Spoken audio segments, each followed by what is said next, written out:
It's an inspiring garden space, and right now we're going to be turning our attention to the holidays and living Christmas trees. This is a great topic. I'm joined by Deena Spellman from Bastrop Gardens. Welcome back to the show. It's always great to see you. Thank you, Tom. It's always a pleasure to be here. There are a lot of good reasons for, choosing a living tree, aren't there? Yes, there certainly are. I've been in the business a long time and seen far too many trees not get used and go to waste the day after. And this is something that can give you pleasure year after year instead of just a season. And you can grow them you can put them out on your patio and have them that way, or you can bring them inside and decorate them as long as you kind of pay attention to where they are and how long they stay inside, right? That's exactly right. You want to make sure you provide for any humidity because our houses are pretty dry compared to the humidity outdoors. Right. Well, we can talk about that, but let's dive in and start talking about the trees themselves. Okay. A Leyland Cypress is a plant that I've seen in the nurseries a lot, but actually I don't know that much about. Leyland Cypress is just a beautiful conifer that makes an excellent specimen outside, grows like a Christmas tree, is a conifer like a Christmas tree, and is just very easy to grow, good drainage, rapid growth, gets to 20 to 30 feet tall. So it can anchor a property, it can be a barrier. It's a wonderful habitat for the birds. Nice dark green evergreen foliage. Well, I like that it's a conifer and it has the look of a Christmas tree. I mean, and the pyramidal form that I see them have, it would, you could bring it inside, it'd be beautiful as a Christmas tree.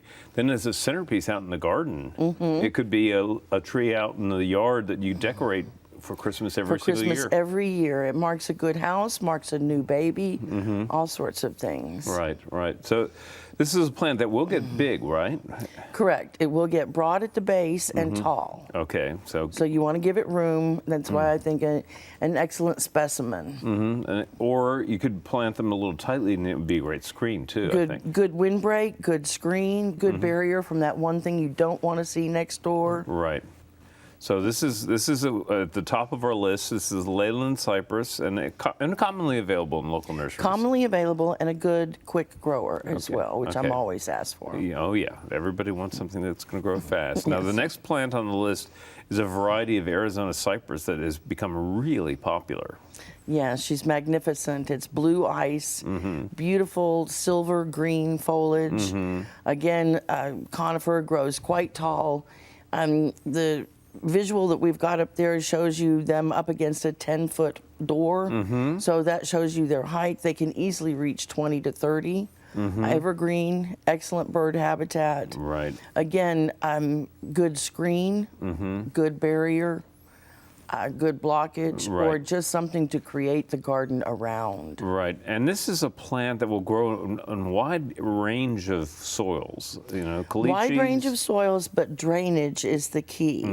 So it's one that you might want to dig the hole first and make sure it drains quickly, so that you know how to adjust your amendments accordingly. Right. So if it doesn't drain quickly, make sure that you plant it high and maybe add some sand into the mix. Add a little sand, or maybe a little bit of the perlite or the vermiculite or the lava sands. Those kinds of things will really help with the drainage. But I love the look of this plant. I can see it decorated for Christmas. I can see purple and red decorations on there and how beautiful they look against that silvery foliage. Or even if you just put some white little tinsel lights on it, it's just magnificent. All right, so Arizona cypress, and the variety name again? Blue ice. Well, that sounds like a good Christmas tree. Good Christmas tree, yes, sir. Absolutely. Okay, the next one is a plant that you and I both love. It's Donellis Holly. Yes. And holly, of course, has been associated with this time of year forever. Forever. Right? Beautiful dark green, glossy foliage, red berries for your, not only for the red and green color of Christmas, but also to provide your cardinals and large birds with food for the winter season as well. Natural conical shape, so it doesn't need much pruning at all. Shaping only is what you want for that one. Yeah, and I've gardened a lot with this, and I'm amazed by how well it keeps that pyramidal form with such a minimal amount of pruning. Yes, absolutely.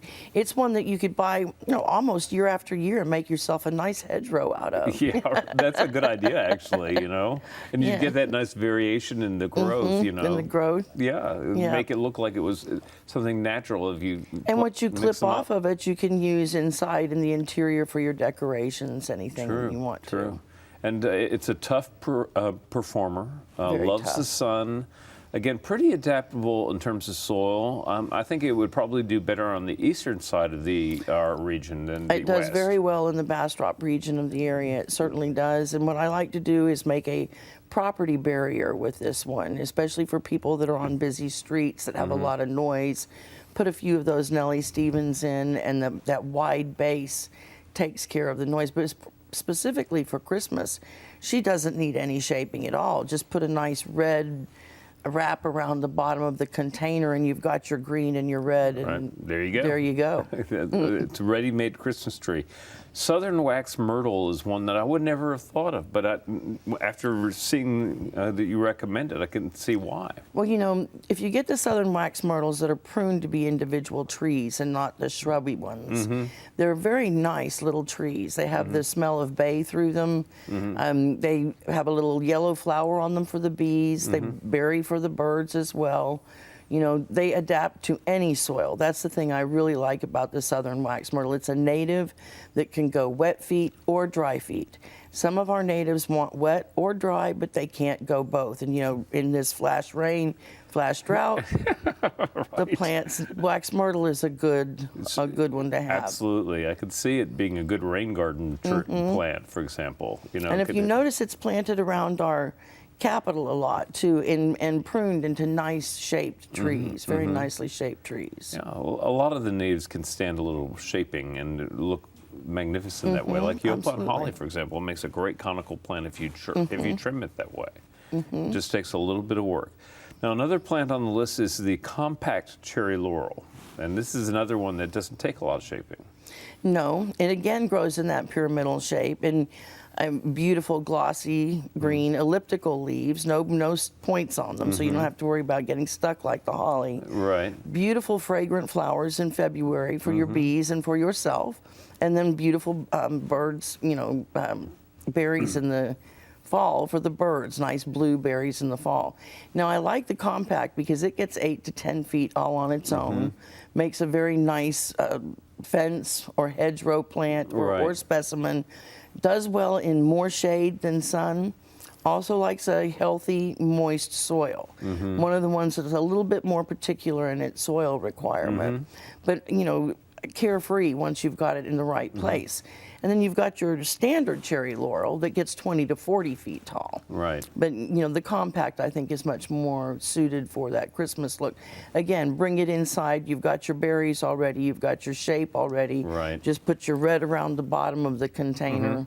And if you're worried about the humidity barrier, you can always put some ice cubes or ice on the soil of the plants in their containers, and that ice will slowly melt and water the plant for you, and also create the humidity going up through the plant. Yeah, I was going to ask for some tips on keeping them alive. And people shouldn't keep them in the house for more than a couple of weeks, I would think. No, that's not one you want to keep till Valentine's Day or anything like that, like some folk like to do. It's one you want to get in, and then, give it maybe for New Year's, get it planted, your New Year tree. Okay.